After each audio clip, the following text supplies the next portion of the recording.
المتقين والصلاة والسلام على سيد الأنبياء والمرسلين وعلى آله وأصحابه الطيبين الطاهرين أما بعد فأعوذ بالله من الشيطان الرجيم بسم الله الرحمن الرحيم يا أيها الذين آمنوا استعينوا بالصبر والصلاة إن الله مع الصابرين صدق الله العظيم غوث اعظم بمنی بے سرو سما مددے قبلے دین مددے کعبے ایمان مددے انتظار کرم تست منے عینی را اے خدا جو خدا بینو خدا دا مددے بگیردہ بے بلا افتاد کشتی ضعیفانو شکستہ را کو پشتی محق کے خواجے عثمان ہارون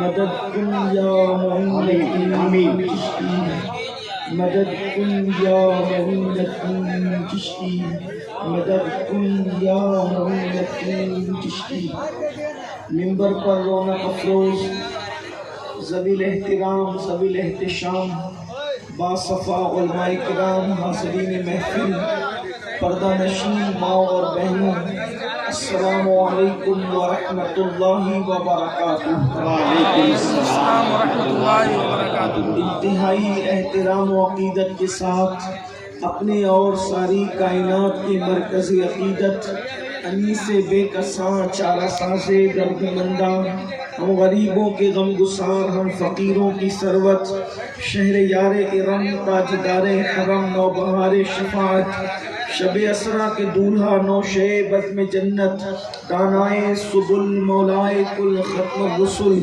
خسرو خوبا سیاح لامکا وجہ کل فقا در اللہ المکنون سر اللہ المخزون عالم ما کانا وما یکون آب و گل انبیاء جانو دل اصفیاء مطلع ہر سعادت مقبع ہر سیادت خلاصہ کائنات فخر موجودات حضور احمد مجتبی محمد مصطفیٰ ارواحنا فدا صلی اللہ تعالی علیہ وآلہ وصحبہ وبارک وسلم کی بارگاہ بے کس پناہ میں جس طریقے سے پڑھاؤں بلند آواز سے میرے ساتھ مل کر پڑھیں الصلاة والسلام علیک یا رسول اللہ، الصلاۃ والسلام علیک یا رسول اللہ، اور بلند آواز سے عشق و مستی میں جھوم کر پڑھیں الصلاۃ والسلام علیک یا نبی اللہ، الصلاۃ والسلام علیک یا نبی اللہ، الصلاۃ والسلام علیک یا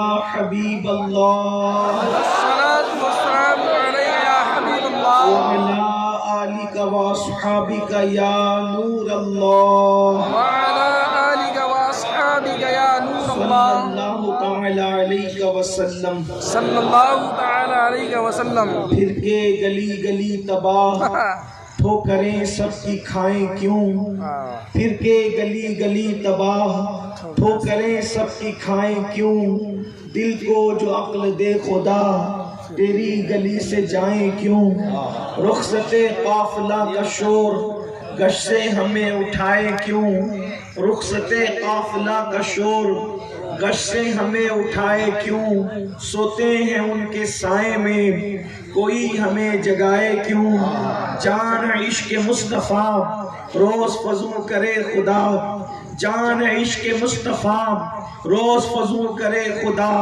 جس کو ہو درد کا مزہ ناز دوا اٹھائے کیوں، جس کو ہو درد کا مزہ ناز دوا اٹھائے کیوں، اور ہے تو رضا نرا ستم جرموں پہ گر لجائیں ہم، ہے تو رضا نرا ستم جرموں پہ گر لجائیں ہم، کوئی بجائے سوز غم ساز طرب بجائے کیوں۔ آج کی یہ محفل تحفظ ناموس رسالت مآب صلی اللہ علیہ وآلہ وصحبہ وبارک وسلم اور اصلاح عقائد و اعمال کے حوالے سے انعقاد پذیر ہے۔ یقیناً آپ سب لوگ انتظامیہ دارالعلوم کے ذمہ دار اور ہمارے یہ باصفا ذویل احترام علماء کرام اور آپ سب لائق سب تحسین اور قابل مبارکباد ہیں کہ آپ نے اتنی خوبصورت محفل سجائی. آپ نے مجھ سے پیشتر ہماری جماعت کے بڑے عظیم عالم دین سے بڑا خوبصورت سا خطاب سماعت کیا ہوگا، اور میرے بعد بھی انشاءاللہ تبارک و تعالی آپ قبلہ امیر سنی دعوت اسلامی، ہمارے قائد، ہمارے امیر، عالمی شہرت یافتہ خطیب انشاءاللہ تھوڑی دیر میں حضرت تشریف لائیں گے. ان کا خطاب بھی سماعت کرنے کی سعادت حاصل کریں گے انشاءاللہ. ان دونوں خطاب کے درمیان ایک کڑی کی حیثیت سے جو ہے جیسے دو سونے کی کڑیوں کو جوڑنے کے لیے کوئی تانبے یا پیتل کا تار باریک سا لگا دیا جاتا ہے، میری گفتگو کی حیثیت ویسے ایسے ہی ہے. تھوڑی دیر آپ سماعت کر لیں. اس وقت مسلم امہ پوری دنیا میں جن حالات سے دوچار ہے وہ میری اور آپ کی نگاہوں کے سامنے ہے. یقیناً ٹی وی چینل بھی رونا رو رہے ہیں، واٹس ایپ کے لکھاری بھی، اور جو محررین ہیں وہ بھی رونا رو رہے ہیں. مرثیہ لکھنے والے مرثیہ لکھ رہے ہیں، تعزیت کرنے والے تعزیت کر رہے ہیں، آنسو بہانے والے آنسو بہا رہے ہیں. مسلم امہ جن حالات سے دوچار ہے وہ سب کو پتہ ہے. میں ان کا کوئی ذکر کرنے کی بجائے آج ہم یہ بات گفتگو کریں گے آپ کے سامنے کہ اللہ کی مدد کیوں نہیں آتی، مسلمانوں کو اللہ کی مدد کیوں نہیں آتی، مسلمانوں پر اللہ کی مدد کا نزول کیوں نہیں ہوتا. آج پوری دنیا کے اندر جتنے حالات مسلمانوں کے خراب ہیں، دنیا کی کسی قوم کے ایسے حالات نہیں ہیں. یاد رکھیں، ہر جگہ حکومتیں نہیں ستا رہی ہے لیکن مسائل ہر جگہ موجود ہیں. کہیں پر مسلمان روٹی کے ٹکڑے کو ترس رہا ہے، کہیں پہ مسلمان غربت کی چکی میں پس رہا ہے، کہیں پر مسلمانوں کی بیٹیوں کی آبرو لوٹی جا رہی ہے، کہیں پر مسلمان نوجوانوں کے لاشیں بے گور و کفن تڑپ رہے ہیں، کہیں پر مسلمانوں کی مسجدوں کو گندی نظروں سے دیکھا جا رہا ہے، کہیں پر مسلمانوں کے گھروں کو زمین بوس کیا جا رہا ہے، کہیں پر پڑھنے لکھنے والے مسلم بچوں کو نشے کا عادی بنایا جا رہا ہے، کہیں پر ہماری بیٹیوں کو بھگانے کے پلان کیے جا رہے ہیں، کہیں پر ہماری بیٹیوں کے شکم میں غیروں کے بچوں کو جو ہے وہ ڈالنے کی ناپاک سازش اور کوشش کی جا رہی ہے. کہیں پر حالات ایسے ہیں، کہیں پر حال یہ ہے معاشی طور پر ایک بڑا بحران ہے جس کی چکی کے اندر لوگ پس رہے ہیں. یاد رکھیں، ہر مسلمان وہ چھوٹا ہو یا بڑا ہو، نوجوان ہو یا بچہ، بوڑھا ہو یا سنجیدہ انسان ہو یا غیر سنجیدہ انسان ہو، عالم ہو یا ان پڑھ ہو، سب آسمان کی طرف نگاہیں اٹھا کر دیکھ رہے ہیں، خدا کی رحمت کا انتظار کر رہے ہیں. اور لوگ یہ کہتے نظر آ رہے ہیں اللہ کی مدد کیوں نہیں آتی، اللہ کی مدد کیوں نہیں آتی. مسجدیں گرائی جا رہی ہیں، اللہ کی مدد کیوں نہیں آتی. بیٹیوں کی آبروئیں لٹ رہی ہے، اللہ کی مدد کیوں نہیں آتی. اللہ اکبر، نوجوانوں کے لاشیں بے گور و کفن سرشتیاں لے رہے ہیں اور تڑپ رہے ہیں، اللہ کی مدد کیوں نہیں آتی. بیٹیوں کی آبرو لٹ رہی ہے، اللہ کی مدد کیوں نہیں آتی. مسلمان روٹی کے ٹکڑے وہ ترس رہا ہے، اللہ کی مدد کیوں نہیں آتی. فلسطین کی ارض مقدس پر ہر وقت مسلمانوں کے خون سے ہولی کھیلی جا رہی ہے، اللہ کی مدد کیوں نہیں آتی. سب کو انتظار ہے اللہ کی مدد کا. انسان بار بار آسمان کی طرف نگاہ اٹھا کر منتظر ہے، اللہ کی مدد کیوں نہیں آتی. کیا اللہ تبارک و تعالی ہماری مدد کیوں نہیں کرتا. اللہ نے ابراہیم علیہ السلام کی مدد تو کی تھی، ہمارے علماء نے تو بتایا، ہمارے بزرگوں نے تو بتایا کہ ابراہیم علیہ السلام کو جب نار نمرود میں ڈالا گیا تو اللہ اکبر، نمرود ہار گیا، ابراہیم جیت گئے، نار نمرود ان پر گلزار ہو گئی. جب ابراہیم کی مدد کی ہے تو وہ ہماری مدد کیوں نہیں کرتا. جناب اسماعیل کی گردن پر چھری آئی، چھری شکست کھا گئی، اسماعیل کا گلا جیت گیا. اسماعیل علیہ السلام پر اللہ کی مدد آئی اور دمبا فدیے کے طور پر ذبح ہو گیا. اللہ نے اسماعیل علیہ السلام کی مدد کی، وہ ہماری مدد کیوں نہیں کرتا. اللہ اکبر. کوئی کہتا ہے جناب ایوب علیہ السلام اتنے بیمار ہوئے کہ دوست ساتھ چھوڑ گئے، ساتھی ساتھ چھوڑ گئے، اقربا ساتھ چھوڑ گئے، رشتہ دار ساتھ چھوڑ گئے، اور اللہ اکبر جب جسم پر آبلے پڑ گئے تو اللہ کی مدد یوں آئی کہ قدرت نے فرمایا ایوب، میرے پیارے ایوب، زمین پر اپنا پیر مارو، اس سے پانی کا چشمہ نکلے گا، اس سے نہا لو اور پانی پی لو اور تم شفا یاب ہو جاؤ گے۔ اور حضرت ایوب شفا یاب ہو گئے بغیر کسی دوا کے، بغیر کسی جڑی بوٹی کے، خود کے قدموں کی ٹھوکر سے نکلنے والے چشمے سے اللہ کی یوں مدد آئی کہ اللہ نے ایوب علیہ السلام کو شفا عطا فرما دی۔ ایوب کی مدد کی، ہماری مدد کیوں نہیں آتی؟ ہم پر مدد کیوں نہیں آتی؟ جناب یوسف علیہ السلام مصر کے قید خانے میں رکھے گئے، 10 سال تک کم و بیش مصر کے قید خانے میں رہے، اور اس کے بعد میں یوسف پر یوں مدد آئی کہ مصر کی جیل سے نکال کر کے یوسف علیہ السلام کو مصر کا بادشاہ بنا دیا گیا۔ اللہ اکبر، یوسف کی مدد کی، ہماری مدد کیوں نہیں آتی؟ جناب موسیٰ اور ان کی قوم کی یوں مدد کی کہ اللہ اکبر، جب دریا پر آ گئے موسیٰ اور ان کی قوم، تو حضرت موسیٰ کے لیے اور ان کی قوم کے لیے راستے پیدا کر دیے دریا کے اندر۔ اللہ نے موسیٰ علیہ السلام اور ان کی قوم کی مدد کی، ہم پر مدد کیوں نہیں آتی؟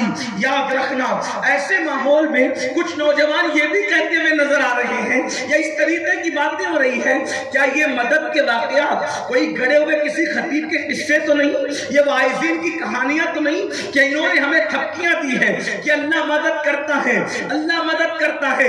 جب ابراہیم کی مدد کی تو ہم پر کیوں نہیں؟ جب یوسف کی مدد کی تو ہم پر کیوں نہیں؟ جب موسیٰ کی مدد کی تو ہم پر کیوں نہیں؟ جب رسول اللہ کے اصحاب کی مدد بدر میں ہزاروں فرشتوں کو بھیج کر کی تو ہماری مدد کیوں نہیں؟ احد میں فرشتوں کو بھیج کر مدد کی تو ہماری مدد کیوں نہیں؟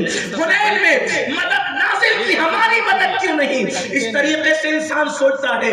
یاد رکھنا میری قوم کے جوانوں، میرا اللہ اللہ اکبر، اس کی شان یہ ہے کہ جیسے وہ کل مدد کرنے پہ قادر تھا ویسے وہ آج بھی مدد کرنے پہ قادر ہے۔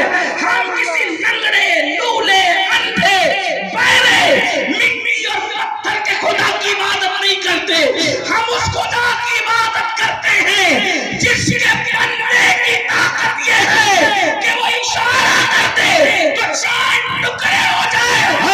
اللہ کا بندہ اتنی طاقت والا ہے، جب بندے میں اتنی طاقت ہے تو خدا کی طاقت کہاں ہے؟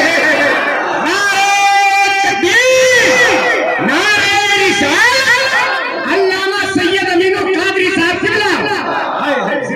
ہمارا خدا دیکھتا بھی ہے، جہاں کوئی نہیں دیکھتا وہ وہاں تک دیکھتا ہے۔ اللہ اکبر، جہاں کوئی نہیں سنتا وہ وہاں بھی سنتا ہے۔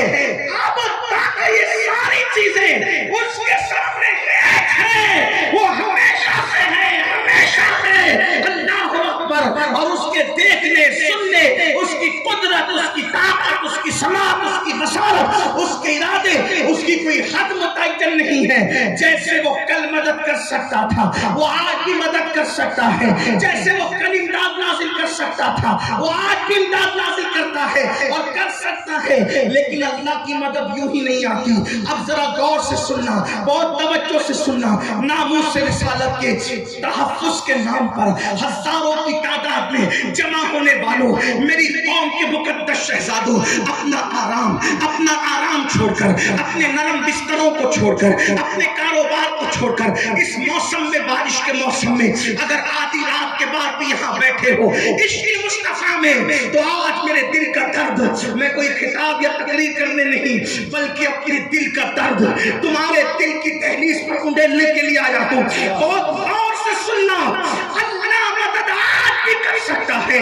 تم خدا کی مدد کا نزول ہوتے ہوئے آج بھی اپنی آنکھوں سے دیکھو گے، خدا کی امداد نازل ہوتے ہوئے آج بھی اپنی آنکھوں سے دیکھو گے، لیکن کب؟ اللہ کی مدد یوں ہی نہیں آتی، اللہ کی مدد ہر کسی پر نازل نہیں ہوتی۔ اللہ اکبر، اس کی مدد کے لیے 2 شرطیں ہیں، کنڈیشن 2 ہے۔ جب بندہ 2 کنڈیشن پوری کرتا ہے تب اللہ کی مدد آتی ہے۔ جب تک کہ 2 کنڈیشن پوری نہیں کرو گے اللہ کی مدد نہیں آئے گی۔ آسمان تکتے تکتے آنکھیں نابینا ہو جائے، اللہ اکبر، انتظار کرتے کرتے طبیعتیں تھک جائے، خدا کی امداد نہیں آئے گی۔ امداد کے لیے قدرت نے کنڈیشن لگائی ہے۔ وہ 2 کنڈیشن بیان کرنے سے پہلے ایک بات ضرور کہنا چاہتا ہوں، بندے تیرا کام ہے 2 کنڈیشن کنڈیشن کو پورا کر دینا اور پھر اس کے کرم کا تماشا دے، اس کے کرم کا جلوہ دے، اس کی قدرت کی رانگیاں دے۔ آپ کہیں گے 2 کنڈیشن کیا ہے؟ میں نے کہا بہت آسان ہے، کنڈیشن آپ کو پوری کرنا ہے، کنڈیشن کو ہمیں پوری کرنا ہے۔ خدا کی امداد کا نزول ہوگا، میری مائیں اور بہنیں بھی یہاں ہزاروں کی تعداد میں موجود ہے، اللہ کی مدد آئے گی، آبروئیں لٹنا بند ہو جائے گی، اللہ کی مدد آئے گی۔ مسجدوں کو صرف تحفظ نہیں ہوگا بلکہ مسجد گرانے والے مسجدوں کے پاسبان بن جائیں گے۔ اقبال نے کہا تھا ہے عیاں یورش تاتار کے افسانے سے، ہے عیاں یورش ہے عیاں یورش تاتار کے افسانے سے، پاسبان مل گئے کعبے کو سیر کھانے سے، پھر پاسبان ملیں گے کعبے کو صنم کھانے سے۔ ہمیں 2 کنڈیشن پوری کرنی ہوگی۔ قرآن کیا کہتا ہے؟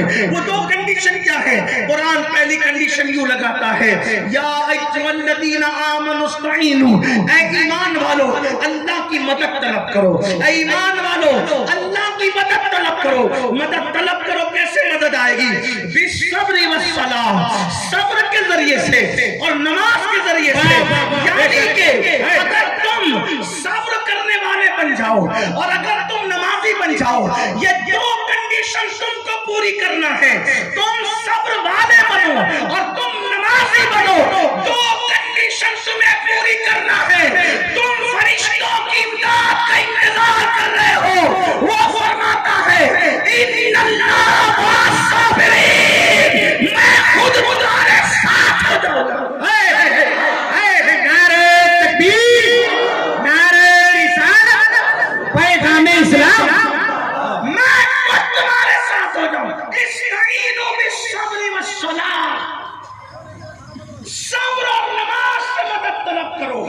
میں بہت لمبی نہیں کرنا چاہتا۔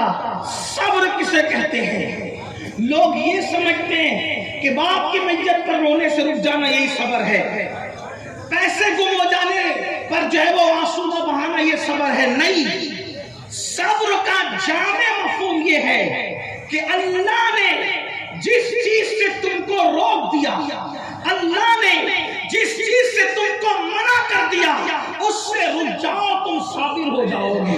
سبحان اللہ، سبحان اللہ۔ اب قرآن کہہ رہا ہے، توجہ کرنا، اللہ کی مدد کیسے آئے گی؟ اے بندے، اللہ نے جن جن چیزوں سے تجھے روکا، اگر تو زنا کے اڈے پہ جاتا رہا، یوں ہی لوٹتا رہے گا، یوں ہی پٹتا رہے گا، یوں ہی تیرے گھروں کو جو ہے وہ اللہ اکبر تباہ برباد کیا جاتا رہے گا۔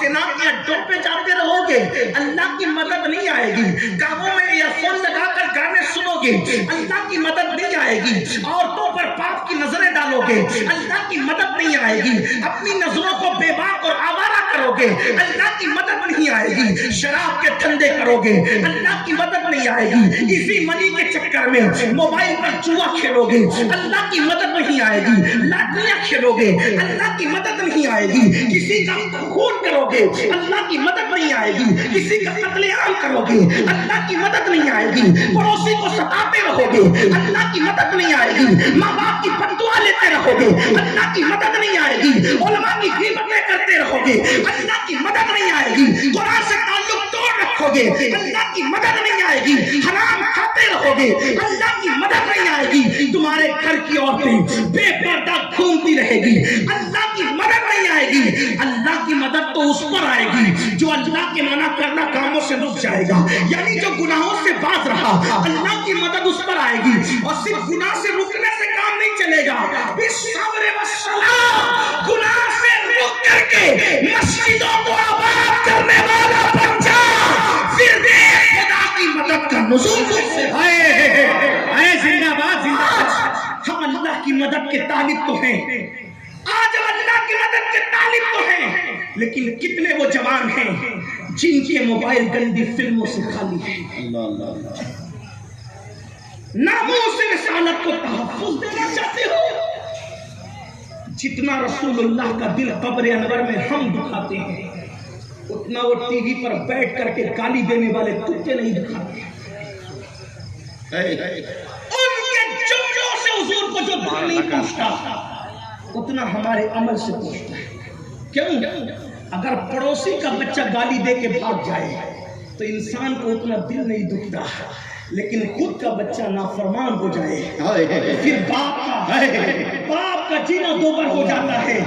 ارے تو ہوتے ہی ہے یہ ناہمجان ستانے کے لیے، دشمن تو ہوتا ہی تکلیف پہنچانے کے لیے، لیکن سنیو میری قوم کے جوانوں، جو تم نعرہ لگاتے ہو مجھے ترشک آتا ہے اور میرا دل چاہتا ہے کہ میں اپنی قوم کی جوتوں کو اپنے سر پہ رکھوں، کیونکہ تم نعرہ لگاتے ہو غلامی رسول میں موت بھی قبول ہے، یقیناً تم اپنے نعرے میں سچے ہو، لیکن میرے جوان میں پوچھتا ہوں تو لاشعوری طور پر ایسا کرتا ہے، اگر تجھے پتہ چل جائے تو تو نہ کرے۔ میرے بھائی جو رسول اللہ کو گالیاں دے رہے نا، اس سے آقا کو اتنا دل نہیں دکھ رہا ہے جتنا تیرے زنا کے اڈوں پر جانے سے دکھ رہا ہے، جتنا تیرا گانے سننے سے دکھ رہا ہے، جتنا تو گندی فلمیں دیکھتا ہے اور تو فیس بک پر یوٹیوب پر بیٹھ کر جو اپنی راتوں کو آوارہ گردی میں گزار رہا ہے، اس سے کیا ہوتا ہے؟ اللہ اکبر، قبر انور میں رسول اللہ کا دل چھنی چھنی ہوتا ہے۔ اے میرے جوان، تیرے چہرے پہ چلنے والا بسترا تیرے چہرے کے بعد میں چلتا ہے، پہلے وہ میرے نبی کے دل کو تکلیف پہنچاتا ہے، پہلے وہ میرے نبی کے دل کو اذیت پہنچاتا ہے۔ میرے بھائی تو لبیک یا رسول اللہ کا نعرہ کس منہ سے لگا رہا ہے؟ یقیناً تیرے نعرے کو سلام، مجھے کسی نعرے سے اختلاف نہیں، لیکن پوچھتا ہوں کبھی سوچا کہ لبیک یا رسول اللہ کا مطلب کیا ہے؟ لبیک یا رسول اللہ کا مطلب ہے یا رسول اللہ میں حاضر ہوں۔ میرے بھائیوں ذرا غور سے سننا، کہاں حاضر ہو تم؟ کہاں حاضر ہو؟ حی علی الصلاۃ کہہ کر نبی کا منادی آواز دے رہا ہے، کیا وہاں حاضر ہو؟ رکھنے کا حکم ہے، کیا وہاں حاضر ہے؟ حلال کھانے کا حکم ہے، کیا وہاں حاضر ہے؟ عورتوں سے برپاک کی نظر ڈالنے سے بچنے کا حکم ہے، کیا تو وہاں حاضر ہے؟ اللہ اکبر، ہر جگہ سے غیر حاضر ہو کر صرف رسمی اور اسمی طور پہ تو لبیک کا نعرہ لگا رہا ہے۔ اے نوجوان، اے میری قوم کے جوانوں، یاد رکھنا تیرے دل کے اندر جو ایمان ہے اس میں اتنی طاقت ہے کہ بڑی بڑی قوتیں تیرے قدموں پہ جھک جائے گی، بڑی بڑی طاقتیں تیرے قدموں پر سر رکھنے پر مجبور ہو جائے گی، لیکن تو سچا عاشق بن کر تو دیکھ، تو سچا عاشق رسول بن کر تو دیکھ۔ واللہ میرے بھائی، تجھے اللہ نے اور مجھے اللہ نے جیسا نبی عطا کیا ہے ویسا نبی اللہ نے کسی کو نہیں دیا۔ ہر نبی شان والا، ہر نبی مقام والا، ہر نبی مرتبے والا، لیکن جو اپنے نبی کی شان ہے وہ کسی نبی کی شان ہے۔ تمہیں پتا ہے اپنے نبی کا مرتبہ، ہم نے اپنے نبی کی قدر نہیں کی، ہم نے اپنے نبی کی قدر نہیں کی، صرف نعروں کے اندر ڈوبے رہے۔ اگر نبی کی قدر کی ہوتی تو نبی کے فرمان کو یوں پیٹ کے پیچھے نہ ڈالتے، فجر کی نماز بستروں میں یوں ترک نہ کرتے، ظہر کی نماز کاروبار میں یوں ترک نہ کرتے، یوں مسجد ویران نہ ہوتی۔ لوگ مجھ سے کہتے ہیں کہ سید صاحب مسجدیں، جب سید صاحب لوگوں کے گھر ٹوٹ رہے ہیں، میں نے کہا جو گھر ٹوٹ رہے ہیں اور جو توڑ رہے ہیں، ظلم کرنے والوں کے میں ساتھ میں نہیں ہوں، لیکن ایک جملہ ضرور کہوں گا، جو قوم صدیوں سے اپنے خدا کا گھر ویران کر رہی ہو، اس قوم کا گھر کیسے محفوظ رہ سکتا ہے؟ اس قوم کے گھروں کی حفاظت کیسے ہو سکتی ہے؟ میرے جملے تلخ لگے تو معاف کرنا، اللہ کے گھروں کو ویران کر کے اپنے گھروں کی آبادی کا خیال کرتے ہو؟ نہیں، تمہارے گھر ٹوٹ رہے ہیں، تمہارے گھر ویران ہو رہے ہیں تو تمہارے دل پر کیا گزر رہی ہے؟ جب تم اللہ کے گھر کو ویران کرتے ہوگے تو اس وقت مصطفیٰ جان احمد کے دل پر کیا گزرتی ہوگی؟ اسی دن کے لیے حضور نے پتھر کھا کر کے نماز ہمارے گھر تک پہنچائی تھی، اسی دن کے لیے طائف کی وادیوں میں لہو لہان ہو کر اللہ رب العزت کا قرآن ہمارے گھر تک پہنچایا تھا۔ چاند کے ٹکڑے کر کے صرف دین ہمارے گھر تک نہیں پہنچا، حضور کی محنتیں ہیں، محنتیں، چاند کے ٹکڑے ہونا برحق ہے، لیکن یہ میرے آقا کی محنت ہے۔ ہم نے نبی کی محنت کی قدر نہیں کی، اور یاد رکھنا حضور کے فرمان کو سب سے پہلے ہم نے پیٹ کے پیچھے ڈالا، ہم نے ڈالا اس لیے کہ ہم نے اس کی کیا قدر کی؟ حالانکہ لاشعوری طور پر سب کچھ ہوا، لیکن اب قدرت بیدار کرنا چاہتی ہے۔ یہ جو سر پہ ٹولے پڑ رہے ہیں نا، یہ بیدار کرنے کے لیے، ورنہ میرا اللہ تو 70 ماہوں سے زیادہ پیار کرتا ہے اپنے بندوں سے۔ تو میں یہ عرض کرنا چاہتا ہوں، خدا کی مدد چاہتے ہو، گناہوں سے رکو اور اور مسجدوں کو آباد کرو, اللہ کی مدد آئے گی. میں یہ بات کہنے لگا تھا, یہ بات کہہ کر کے پھر آگے بڑھوں. جیسا نبی خدا نے بن مانگے تمہیں اور مجھے عطا کیا ہے, ایسا نبی اللہ نے کسی کو عطا نہیں کیا. ارے نادان, موسیٰ کلیم عرض کرتے مولا مجھے محمد عربی کا امتی بنا دے. سبحان اللہ. موسیٰ کلیم جیسے پیغمبر دعا کر مجھے ان کا امتی بنا دے. اللہ فرماتا ہے موسیٰ تم سے پہلے 17 انبیاء نے یہی دعا کی. تم سے پہلے 17 انبیاء نے یہی دعا کی کہ ہمیں محمد رسول اللہ کو امتی بنا دے. آپ اندازہ کریں, انبیاء نے دعا کی اور آپ نے کچھ نہیں دعا کی. آپ نے کچھ دعا نہیں کی, بن مانگے خدا نے آپ کو ان کا امتی بن مانگے قدر کیا کی. یہی کہ ہیروں سے محبت کی, ان سے سچی محبت. آپ کہیں گے ہم نے ہیروں سے کہا, میں نے کہا اگر تو حضور سے سچی محبت کرتا تو ہیرو کی طرح چہرہ بنانے کی بجائے تو رسول اللہ کی سنت کے مطابق چلا. بے شک, سبحان اللہ. ہنسنے کی بات نہیں ہے, یہ سچائی ہے. اگر ہیرو پھٹی ہوئی پینٹ پہن لے تو ہزاروں روپے دے کر پھٹی ہوئی پینٹ خریدتا ہے. کیا منہ دکھاؤ گے اپنے نبی کو؟ حضور کا دل دکھا دکھا کر کے خوشیاں دامن میں سمیٹنا چاہتے ہو؟ اپنے گھروں کی شادیوں کے اندر ڈی جے تم لگاؤ, گانے تم بجاؤ, اور اس کے بعد پھر کہو کہ حضور ہم آپ کے نام پہ جان کرو. ارے لیتان, جو اپنے نبی کے نام پہ اپنی خواہشات قربان نہیں کر سکتے وہ اپنے نبی کے نام پہ اپنی جان کیا صحیح. ہماری آواز غیر مؤثر کیوں ہو رہی ہے؟ ہماری آواز میں اثر کیوں نہیں ہے؟ ہزاروں لاکھوں جمع ہوتے کوئی اثر نہیں ہوتا. کیوں نہیں ہوتا؟ کیونکہ دنیا جان چکی ہے نعرے والی کون ہے, ان سے کچھ ہونا نہیں ہے, یہ کچھ کر نہیں سکتے, ان کے پاس صرف نعرے ہیں. اقبال نے آج سے 1 صدی پہلے کہا تھا, بجھی عشق کی آگ اندھیر ہے, بجھی عشق کی آگ اندھیر ہے, مسلمان نہیں رات کا ڈھیر ہے. رات کا ڈھیر ہو گیا مسلمان, اور رات کو تو ہوا جدھر چاہتی ہے اڑا کر لے جاتی ہے. تو اپنے نبی کی قدر کرو, اپنے نبی کی عزت کرو, اپنے نبی کا احترام کرو, اپنے نبی کی عظمت کو سمجھو اور دوسروں تک پہنچاؤ کہ اپنے نبی کی شان کیا ہے. صاحب معارج لکھتے ہیں اپنے نبی کی شان کیا ہے. ایک دن جناب عیسیٰ علیہ السلام اپنی قوم سے خطاب کر رہے تھے, قوم کو خطبہ دے رہے تھے. خطبہ دیتے ہوئے اتنا خوبصورت بیان دیا حضرت عیسیٰ کلمت اللہ نے, روح اللہ نے. ایک بڑھیا جذبات میں آ کر کے کھڑی ہو گئی. توجہ کرنا اپنے نبی کی شان کیا ہے. بڑھیا جذبات میں آ کے کھڑی ہو گئی اور کہتی عیسیٰ تجھ جیسا کوئی نہیں ہو سکتا اور تیری ماں جیسی کسی کی ماں نہیں ہو سکتی.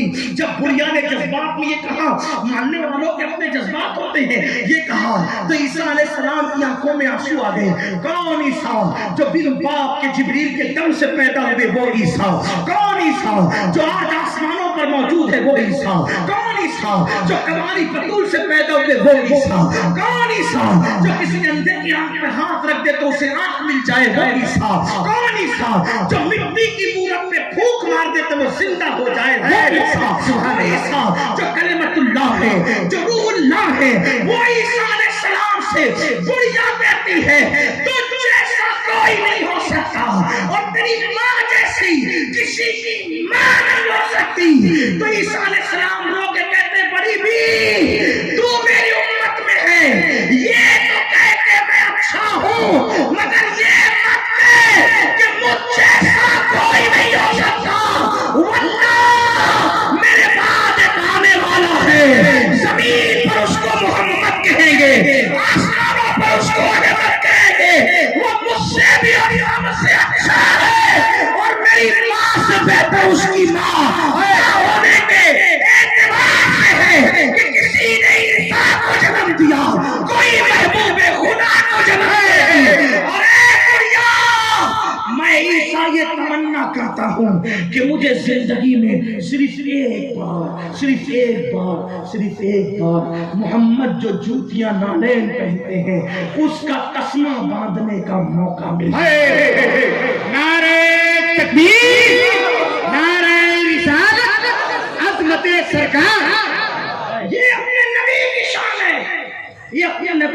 اپنے نبی کی شان ہمیں خود نہیں پتا.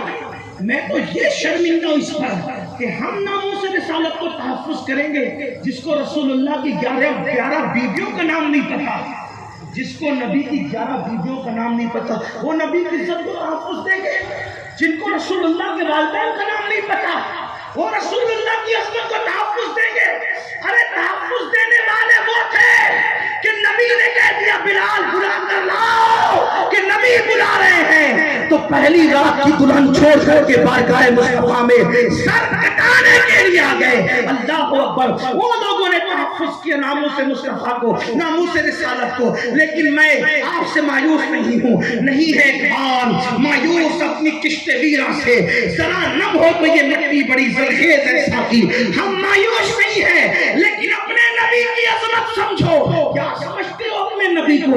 اللہ اکبر. نبی کی شان یہ ہے کہ جناب یوسف کو دیکھا, جناب یوسف کو دیکھا. لوگ کہتے ہیں بہت خوبصورت تھے, ہمارا بھی ایمان ہے بہت خوبصورت تھے, اتنے خوبصورت تھے کہ کھانا کھاتے تھے تو لقمہ حلق کے نیچے اترتا ہوا معلوم ہوتا تھا. اتنے خوبصورت تھے کہ مصر کے بھوکے دیکھتے تھے تو بھوک مٹ جاتی تھی, مصر کے پیاسے دیکھتے تھے تو پیاس مٹ جاتی تھی. اتنے خوبصورت تھے. لیکن سنو, یوسف اتنے خوبصورت تھے کہ ان سے محبت مصر والے کرتے, مصر والے. اور میرا محبوب اتنا خوبصورت ہے کہ عرش والے ہو یا فرش والے ہو سب ان سے محبت کرتے ہیں. یہ فرمایا محبوبہ زمانے سارے تیرے ہیں, یہ فرمایا محبوبہ زمانے سارے تیرے ہیں, عرش والے فرش والے دیوانے سارے تیرے ہیں. اور یوسف علیہ السلام اتنے خوبصورت تھے. یوسف کو دیکھا تو انگلیاں کٹ گئی. حسن یوسف دیکھا انگلیاں کٹ گئی. اتنے خوبصورت تھے وہ, کاٹی نہیں کٹ گئی. یہی بات مردوں کی نہیں عورتوں کی شان ہے. یہ یوسف کا حسن دیکھا انگلیاں کٹ گئی. مصطفیٰ صلی اللہ علیہ وسلم کی شان سنو. حسن یوسف دیکھا, توجہ, حسن یوسف دیکھا, توجہ فرمائیں. حسن یوسف دیکھا انگلیاں ٹکڑے ہو گئی. حسن یوسف دیکھا انگلیاں ٹکڑے ہو گئی. ان کی انگلی کو دیکھ کر چاند ٹکڑے.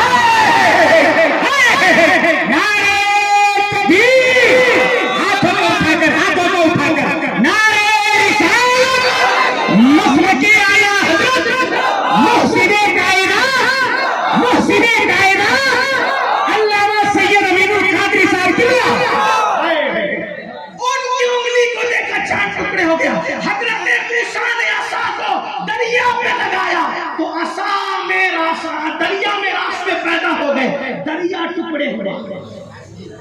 عصا لگایا دریا پہ تو دریا ٹکڑے ہوا. وہاں عصا ٹچ کرنا ہوا تو دریا ٹکڑے ہوا. یہاں نہ عصا ہے نہ ٹچ کرنا ہے, صرف اشارہ کیا تو چاند ٹکڑے ہوئے. میرے امام اسی لیے تو کہتے سب سے اولا وہ اعلیٰ ہمارا نبی, سب سے بالا وہ اعلیٰ ہمارا نبی, اپنے مولا کا پیارا ہمارا نبی, دونوں عالم کا دولا ہمارا نبی. ان کے جس کے آگے سبھی میالے شمع وہ لے کر آیا ہمارا نبی. خلق سے اولیاء, اولیاء سے رسول, اور رسولوں سے اعلیٰ ہمارا نبی. جس کی دو بوند ہے کوثر و سلسبیل ہے وہ رحمت کا دریا ہمارا نبی. جس نے ٹکڑے کیے ہیں کمر کے وہ ہے نور میدہ کا ٹکڑا ہمارا نبی. کون دیتا ہے دینے کو منہ چاہیے, دینے والا ہے سچا ہمارا نبی. میری قوم کے جوانوں, اگر دنیا کے گستاخوں کو جواب دینا ہے تو آج سے یہ دل پہ نقش کر لو, حضور کے ڈر کے بچاؤ. اپنے بچوں کو سوتے وقت, اپنے بچوں کو سوتے وقت کتے بلی طوطا مینا کی کہانی نہیں سنائیں گے. اپنے بچوں کو سلاتے وقت, کھانا کھلاتے وقت رسول اللہ کے واقعات سنائیں گے.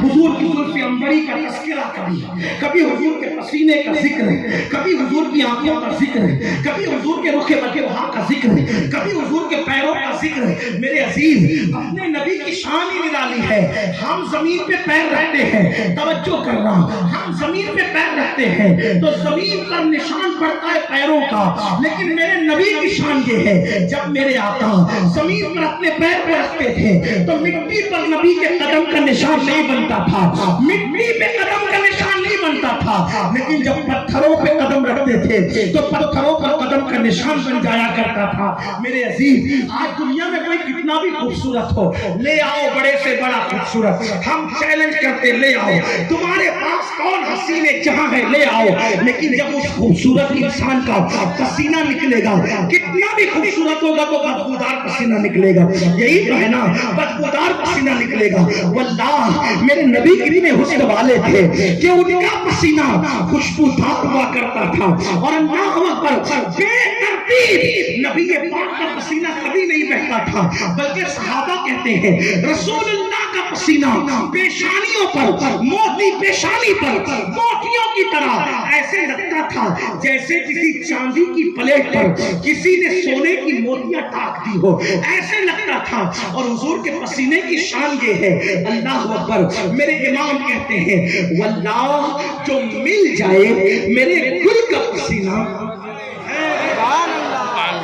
یہ بھی امام محمد رضا کی مجرد فکر ہے. امام نے یہ نہیں کہا واللہ جو مل جائے, ملنے کی بات نہیں کی ملنے کی بات, اور ملنے ملنے میں کتنا فرق ہے. قیمتی سے قیمتی خوشبو مل جائے فائدہ نہیں ہوتا, بیگ میں رکھیے جیب میں رکھیے کچھ فائدہ نہیں, مل گئی کوئی فائدہ نہیں ہے نا. خوشبو کا فائدہ کب ہے جب ملے, لیکن امام کہتے ہیں ہمارے نبی کا پسینہ وہ ہے کہ صرف مل جائے, صرف ملنا تو بہت بڑی بات ہے, مل جائے. واللہ جو مل جائے میرے گل کا پسینہ, مانگے نہ کبھی عطر نہ پھر چاہے دلہن پھول. ملے تو دلہن کبھی خوشبو نہ مانگے نہ پھول مانگے, اور مل جائے تو, ملے تو دلہن مہکتی ہے اور مل جائے تو پھر اس کا پورا خاندان مہکتا نظر ایسے اپنے نبی. تو میں عرض یہ کرنے چلا تھا, دو چیزوں کی کنڈیشن پوری کرنا ہے, اللہ کی مدد آئے گی. نمبر ایک, گناہ سے بچو, جو گناہ اس سے بچو, اللہ کی مدد آئے گی. اور دوسرا, نماز قائم کرو, نماز قائم. آج مسلمانوں کی 90% آبادی نماز نہیں پڑھتی, اور اس معاملے میں سنی قوم تو اور زیادہ ڈھیلی ہے. بڑی معذرت کے ساتھ پتہ نہیں کیا سبق پڑھا ہے اور کیا پڑھایا ہے کہ یہ ذہن ہے کہ مولا ہم بخشے جائیں, ہم کچھ بھی کریں بخشے جائیں, ہم کچھ بھی کریں بخشے جائیں گے. سن لو, کچھ بھی کرو بخشے جاؤ گے, یہ فکر یہودیوں کی ہے. یہودی کہتے تھے ابنا اللہ کیا اللہ کے بیٹے, اور اس کے محبوب ہیں, ہم کچھ بھی کریں گے بخشے جائیں. یہ یہودیوں کی فکر ہے. اسلامی فکر کیا ہے؟ رسول اللہ نے اپنے خاندان کے لوگوں سے کہا تھا اے میرے خاندان کے لوگوں, عمل کرنا. عمل کس کو کہنے ہیں؟ دوسروں کو نہیں, خاندان کو. اور خاندان کا نسب, سب کے نسب کٹ ہو جائیں گے, ٹوٹ جائیں گے قیامت میں. رسول اللہ کا نسب باقی ہے, لیکن پھر بھی خاندان والوں کو مخاطب کر کے فرما رہے اے میرے خاندان کے لوگوں, عمل کرنا. عمل کہیں ایسا نہ ہو کہ لوگ عمل لے کر آئے اور تو صرف نسب لے کر آؤ. جس کو عمل نے پیچھے کر دیا اس کو نسب کبھی آگے نہیں کر سکتا. کس کو تلقین ہو رہی؟ خاندان کے لوگوں کو. اور یہاں ہم بے فکر ہیں, فجر چھوڑ دیں, زور چھوڑ دیں, اثر چھوڑ دیں, مغرب چھوڑ دیں, داڑیاں مڈا کے ٹکروں میں پھینک رہے ہیں, زنا میں ڈوبے ہیں, پھر بھی ہاتھ سے جنت نہیں جاتا. ہم جنت میں نہ جائیں گے تو کون جائے گا؟ سن لو, اللہ کے رسول صلی اللہ علیہ وآلہ وسلم نے فرمایا کہ جس نے جان بوجھ کر نماز چھوڑ دی وہ میرے ذمے سے باہر ہے. قیامت کے دن اس کے ساتھ میرا کوئی وعدہ نہیں ہے. کون کہہ رہا ہے؟ اللہ کے رسول صلی اللہ علیہ وآلہ وسلم, سچے نبی فرما رہے ہیں, صادق و مصدوق فرما رہے ہیں. کہ جس نے جان بوجھ کر ایک وقت کی نماز چھوڑی، قیامت کے دن اس کے ساتھ میرا کوئی وعدہ نہیں۔ آئیے ذرا اگر سننا چاہتے ہیں تو دھڑکتے دل سے درۃ الناصحین کی ایک روایت سن لیں۔ اللہ کے رسول مصطفیٰ کریم رؤوف الرحیم غیب کا نبی صلی اللہ علیہ وسلم مسجد نبوی میں اپنے اصحاب کے ساتھ جلوگر ہیں، میرے آقا اپنے صحابہ کے ساتھ جلوگر ہیں۔ ایسے میں ایک دیہاتی روتے ہوئے آتا ہے، ایک عربی دیہاتی ایک جوان روتے ہوئے آتا ہے اور روتے روتے آ کر کے بارگاہ رسالت میں کھڑا ہو جاتا ہے۔ میرے نبی جن کی شان یہ تھی کہ کسی کی آنکھ میں میرے آقا کبھی آنسو نہیں دیکھ سکتے تھے، اللہ کے حبیب غیب کا نبی صلی اللہ علیہ وآلہ وسلم نے پوچھا، اے جوان کیوں رو رہا ہے، تیرے رونے کی وجہ کیا ہے؟ وہ جوان کہتا ہے، یا رسول اللہ صلی اللہ علیہ وآلہ وسلم میرے باپ کا انتقال ہو گیا ہے، میرا باپ مر چکا ہے، وہ دنیا سے چلا گیا، لیکن آقا میرے باپ کو نہ کوئی غسل دینے والا ہے، نہ کوئی کفن پہنانے والا ہے۔ آقا میرے باپ کو غسل دینے والا گاؤں میں کوئی ملتا نہیں، دیہات میں کوئی ملتا نہیں، اور نہ کوئی اس کو کفن پہنانے والا ملتا ہے۔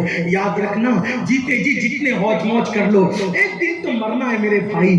اپنی جوانی پر کب تک غرور کرتے رہو گے؟ کب تک اپنی جوانی پر اپنے دولت پہ گھمنڈ کر کے خدا کو ناراض کرو گے؟ اس کے غضب کو کب تک چیلنج کرو گے؟ آخر موت ہے موت۔ کورونا کی وبا نے ہمیں جھنجھوڑ کر کے رکھ دیا۔ ہاں جن کے پیچھے ہزاروں لوگ چلا کرتے تھے، جب وہ مرے تو ان کے جنازے میں ان کے بیٹوں کو تک شریک ہونے کا موقع نہیں ملا۔ کیا یہ عبرت کی آنکھوں سے نہیں دیکھتے؟ کیا عبرت کی آنکھوں سے دیکھ کر ہوشیار نہیں ہوتے؟ اللہ اکبر، ہم نے تو دیکھ کر کے ایسے لوگوں کو سوچا تھا کہ جب ان کے جنازے اٹھیں گے تو لاکھوں لوگ ان کے جنازے میں رہیں گے، لیکن خود کے بیٹے بھی شریک نہ ہو سکے۔ کروڑوں پتی باپ کے جنازے میں، اربوں پتیوں کے جنازے میں، بڑے بڑے سردار لوگ، بڑے بڑے عزتدار کہلانے والے، کیا عبرت نہیں ہے؟ اللہ اکبر، اس لیے خدا کے غضب کو چیلنج مت کرو، نہ جوانی کے نشے میں، نہ دولت کے نشے میں، نہ طاقت کے نشے میں۔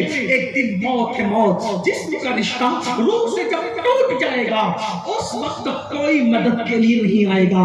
اللہ مدد کرے تو اس کا کرم ہے، ورنہ پھر یاد رکھنا جب وہ عذاب دینے پر آئے، جب وہ سزا دینے پر آئے تو دنیا کی کوئی طاقت بچا نہیں سکتی۔ وہ دیہاتی آقا کریم کی بارگاہ میں کہہ رہا ہے، آقا میرا باپ مر چکا ہے، اس کا انتقال ہو چکا ہے، اور اس کو نہ کوئی غسل دینے والا ہے، نہ کوئی کفن پہنانے والا ہے۔ یا رسول اللہ میں کیا کروں؟ میرے آقا نے کرم فرمایا اور اپنے دونوں یاروں کو، سیدنا ابو بکر صدیق، کون ابو بکر انبیاء کے بعد روئے زمین پر سب سے افضل ترین ہستی انسانوں میں کوئی ہے تو صدیق اکبر ہے۔ افضل البشر بعد الانبیاء بالتحقیق سیدنا ابو بکر صدیق رضی اللہ تعالیٰ صدیق اکبر کو بھیجا، فاروق اعظم کو بھیجا، تم دونوں جاؤ اور جا کر کے اس کے باپ کو غسل دو اور اپنے ہاتھوں سے اس کے باپ کو کفن پہناؤ۔ جب یہ دونوں میرے آقا کے یہاں چلے، اس دیہات میں پہنچے تو پہنچنے کے بعد کیا دیکھا؟ جب اس کو غسل دینے کے لیے اس کے چہرے سے کپڑا ہٹایا تو کیا دیکھا کہ اس شخص کا چہرہ کالے سور کی طرح ہو چکا ہے۔ اللہ اکبر، اس کا چہرہ کالے خنزیر کی طرح، کالے سور کی طرح۔ آپ سے میری گزارش ہے آپ ادھر توجہ کریں، جو بھی آئے گا وہ یہی پر آئے گا، حضرت بھی تشریف لائیں گے تو یہی آئیں گے۔ اگر آپ پیچھے دیکھیں گے تو شاید گفتگو آگے نہیں بڑھے گی۔ میری گزارش ہے جن کو اگر جانا ہے تو وہ چلے جائیں، لیکن جو سننا چاہتے ہیں وہ اس طرف توجہ کریں۔ میں اللہ کے رسول علیہ السلام کا فرمان پیش کرتا ہوں، میری طرف غور فرمائیں۔ صدیق اکبر اور فاروق اعظم جب یہ دونوں بزرگ اس کو غسل دینے کے لیے گئے اور چہرے سے چادر ہٹائی تو دیکھا کہ اس کا چہرہ کالا سور بن چکا ہے، خنزیر، جس کا نام سن کر بھی لوگوں کو گھینا گیا۔ آنا بھی چاہیے، فطری تقاضا۔ یہ دونوں حضرات نے بارگاہ رسالت میں قاصد بھیجا کہ یا رسول اللہ جس شخص کو غسل کے لیے آپ نے بھیجا ہے اس کا چہرہ تو کالے سور کی طرح ہو گیا، ہم کیسے غسل دیں اس کو کیسے نہلائیں؟ اللہ کے رسول علیہ السلام بنفس نفیس خود چل کر اس دیہات میں تشریف لائے دیہات میں آئے اور اللہ کے حبیب علیہ الصلوۃ والتسلیم نے جب دیکھا کہ اس کا چہرہ کالے سور کی طرح ہو گیا تو حضور علیہ السلام نے ہاتھ اٹھا کر دعا کی، اے اللہ اس کے چہرے کو ٹھیک کر دے، درست کر دے۔ حضور نے جیسی دعا کی اس کا چہرہ انسانوں کی طرح ہو گیا۔ جب اس کا چہرہ انسانوں کی طرح ہو گیا تو اس کو صحابہ نے غسل دیا، کفن پہنایا۔ غسل کفن کے بعد جب اس کی نماز جنازہ پڑھی گئی تو نماز جنازہ کے بعد کسی نے کہا اب اس کو قبر میں رکھ رہے ہیں، ذرا ایک بار اس کا چہرہ تو دیکھ لو۔ جب نماز جنازہ کے بعد چہرہ دیکھا تو پھر اس کا چہرہ کالے سور کی طرح ہو گیا، اس کا چہرہ کالے خنزیر کی طرح ہو گیا۔ صحابہ نے عرض کیا، رو گئے، رو پڑے صحابہ، اللہ سے ڈرنے والے تھے، اللہ کا خوف ان کے دلوں میں تھا، ڈر پڑے، رو پڑے، عرض کرتے یا رسول اللہ بار بار اس شخص کا چہرہ کالے سور کی طرح، کالے خنزیر کی طرح کیوں ہو جاتا ہے؟